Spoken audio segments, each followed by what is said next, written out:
Je suis le ravisseur. Que comptez-vous faire » Je connus un bref moment de panique, mais c'était prévisible. Même après 2 décennies passées à négocier pour sauver des vies humaines, la peur est toujours présente, même dans des jeux de rôle. Je me calmai. Bien sûr, moi, le simple policier de terrain, j'étais devenu cet agent du FBI qui était en train de jouer contre de vrais poids lourds. Et je n'étais pas un génie. Mais je me trouvais dans cette pièce pour une bonne raison. Au fil des ans, j'avais développé des compétences, des tactiques et une approche globale des interactions humaines qui ne m'avaient pas seulement aidé à sauver des vies, mais, comme je le constate désormais, si je regarde en arrière, avaient aussi commencé à changer ma propre vie. Ces années passées à négocier avaient eu une influence sur toute mon existence, de ma façon de traiter les chargés de clientèle à l'éducation que je donnais à mes enfants. « Allez, apporte-moi l'argent ou je tranche la gorge de ton fils sur le champ », poursuivit Mnoukin d'un ton sec. Je lui adressai un long regard. Puis, je souris. « Comment faire ?» Mnoukin marqua une pause.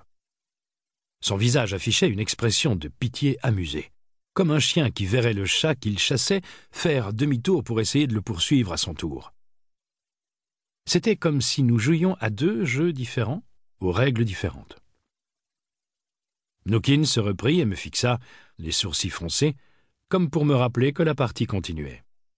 « Donc ça ne vous dérange pas que je tue votre fils, monsieur Voss ?»« Je suis désolé, Robert, mais je ne sais même pas s'il est en vie, » répondis-je.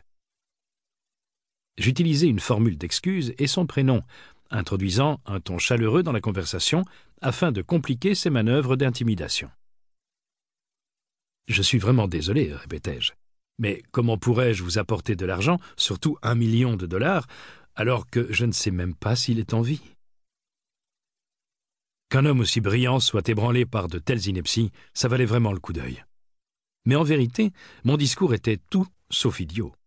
J'avais recours à ce qui était devenu l'un des outils de négociation les plus puissants du FBI, la question ouverte.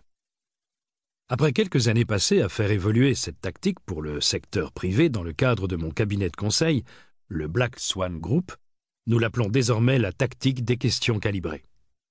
Des demandes auxquelles l'autre partie peut répondre, mais qui n'ont pas de réponse déterminée. Cela vous fait gagner du temps. Cela donne à votre interlocuteur l'illusion du contrôle.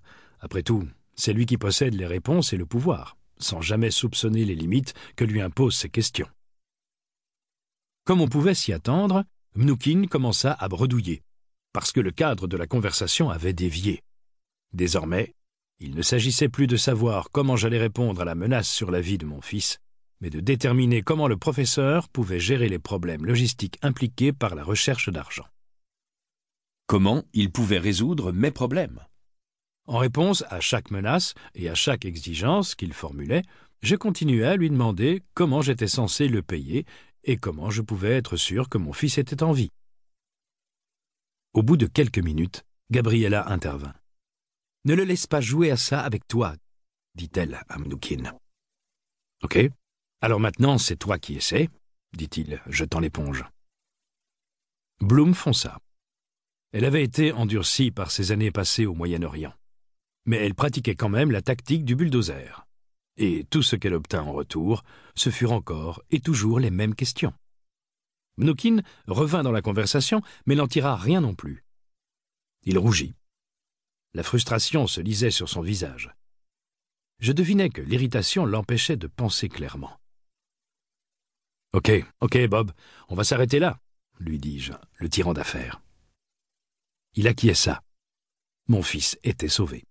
« Bien, dit-il, je suppose que le FBI pourrait avoir quelque chose à nous enseigner. » Je n'avais pas simplement tenu bon face à 2 des principales figures de Harvard. J'avais affronté les meilleurs parmi les meilleurs, et j'avais gagné. S'agissait-il d'un simple coup de chance? Depuis plus de 3 décennies, Harvard avait été l'épicentre mondial de la théorie et de la pratique de la négociation.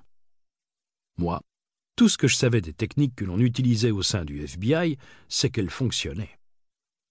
Au cours de mes 20 années au bureau, nous avions conçu un système qui nous avait permis de résoudre presque tous les cas de crise.